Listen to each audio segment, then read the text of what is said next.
읽다가 마지막 54절은 합독하여 읽도록 하겠습니다.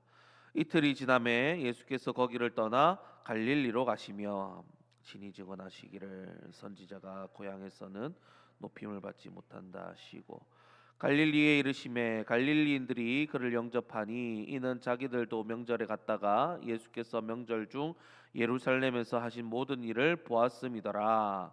예수께서 다시 갈릴리 가나에게 물로 포도주를 만드신 곳이라 왕의 신하가 있어 그의 아들이 가버나움에서 병들었더니 그가 예수께서 유대로부터 갈릴리로 오셨다는 것을 듣고 가서 청하되 내려오셔서 내 아들의 병을 고쳐 주소서 하니 그가 거의 죽게 되었음이라.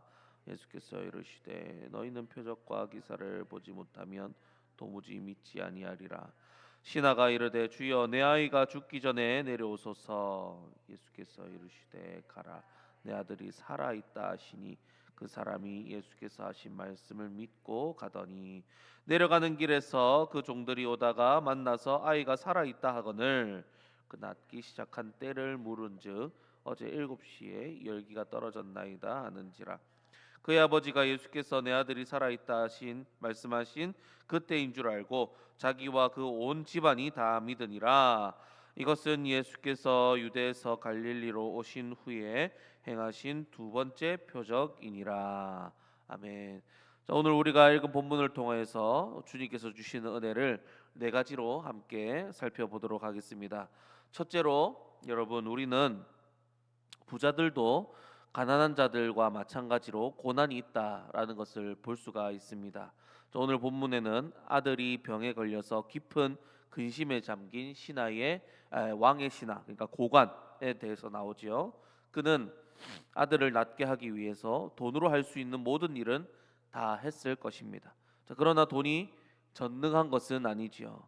오히려 병이 더 심해져서 고관의 아들은 거의 죽게 되었다라는 것입니다. 자, 여러분, 사람들은 부자들에게는 걱정이 없을 것이라 그렇게 생각하지만 부자들도 가난한 자들만큼 병들기 쉽고 또 가난한 자들과는 또 다른 어려움과 수많은 걱정들이 있습니다. 궁정 같은 집에서 사는 사람들은 오히려 오두막집에 사는 사람들보다 더 편치 못하게 잠을 잘 수도 있죠. 금과 은이 사람을 고난이 없는 곳으로 데려갈 수는 없다라는 것입니다. 누구든지 또 어떤 고난이나 죽음은 피할 수가 없는 것이죠. 자, 여러분, 그리스도인은 그래서 재물을 탐하지 않도록 조심해야 한다라는 것입니다. 재물은 확실한 근심이요, 또 불확실한 위안이다라는 말이 있습니다. 그래서 우리는 무엇보다도 우리가 가진 것에 만족할 줄 알아야 한다라는 것이죠. 그리고 우리가 하나님께 상속받을 영원하고 완전한 것을 바라보므로 평안을 누리며 우리가 살아가야 한다라는 것입니다. 이것이 바로 진정한 부요한 자이며 하늘에 보화를 쌓아둔 사람들, 즉 그리스도인의 모습이다라는 것입니다. 둘째로 우리는 오늘 말씀을 통해서 병과 죽음이 노인들에게만 아니라 젊은 사람들에게도 찾아온다라는 것을 알 수가 있습니다. 우리는 고간의 아들이 병들어 죽게 되었고 아버지가 그 아들 때문에 근심하고 있다라는 것을 봤습니다. 아들이 아버지를 시중드는 것이 아니라 아버지가 아들을 시중들게 되었습니다. 묘지의 묘석을 봐도 50세까지도 채 살지 못한 사람들이 많이 있죠. 성인이 되기 전에, 아니 아주 어린 나이에 죽은 사람들도 있다라는 것을 우리는 잘 알고 있습니다. 성경에도 나오죠. 욥은 하루 사이에 아들을 전부 잃었죠. 다윗도 자신보다 세 아들이 먼저 죽어 묻히는 것을 봤던 인물입니다.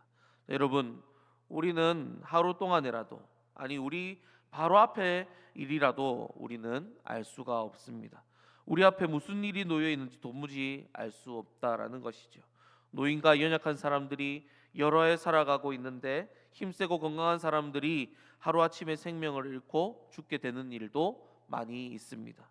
자, 그래서 여러분, 지혜로운 자들은 항상 하나님과 만날 준비를 하고 영원에 관한 일이면 어떤 일도 미루지 않고 어느 때든지 떠날 준비가 되어 있는 사람처럼 사는 자들이 바로 지혜로운 자들이다. 즉 그리스도인이다라는 것입니다.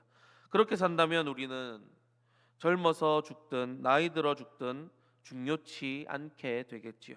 주 예수님과 항상 함께하고 주 안에서 우리가 거하면 우리는 무슨 일을 만나든지 안전하다라는 것입니다.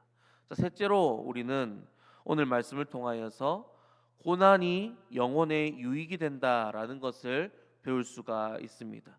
여러분, 오늘 고난이 왜 예수님께 나왔습니까? 아들에 대한 걱정 때문에 예수님께 나오게 되었지요.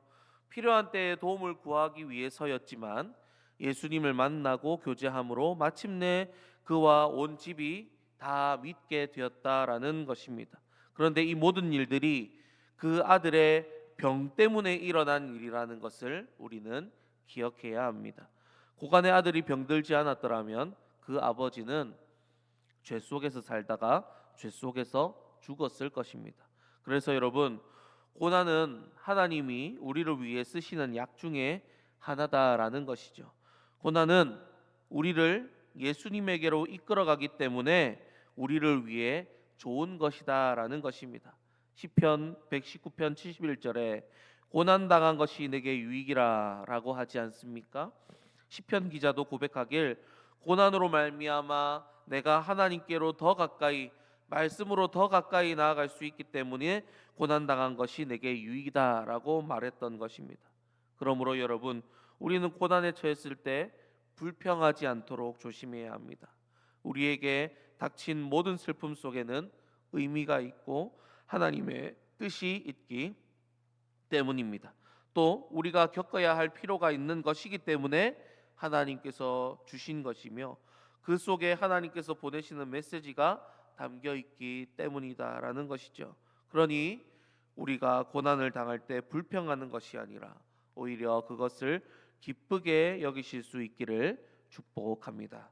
마지막 넷째로 우리는 오늘 말씀을 통하여 깨닫는 것이 무엇이냐? 예수님의 말씀은 다 이루어진다라는 것입니다. 조금 어려운 말로 하자면 그리스도의 말은 그리스도의 현존이나 같다라는 것입니다. 곧 예수님이 말씀에 예수님이 계신다라는 것입니다. 쉬운 말로 하면 예수님의 말씀은 다 이루어진다라는 거죠. 예수님께서는 아들을 보러 가지 않으시고 그저 말씀으로 내 아들이 낳았다라고 말씀하셨습니다. 그리고 그 순간 아들이 낳았다라는 것이죠. 말씀만 하셨는데도 치유가 이루어졌습니다. 예수님께서 말씀으로 명령만 하셨는데도 고간의 아들이 죽을 병에서 곧 일어나게 된 것입니다. 여러분, 이것은 우리에게 엄청난 위로를 줍니다. 우리는 이 사실을 통하여서 예수님께서 말씀하시고 약속하신 모든 것이 다 이루어질 것이라는 것을 우리가 확신할 수 있기 때문입니다. 그래서 예수님께서 하신 약속에는 무한한 가치가 있다는 것이죠. 그래서 여러분, 예수님의 말씀을 믿음으로 굳게 붙잡고 있는 사람은 반석 위에 두 발을 딛고 서 있는 것이나 마찬가지다라는 것입니다.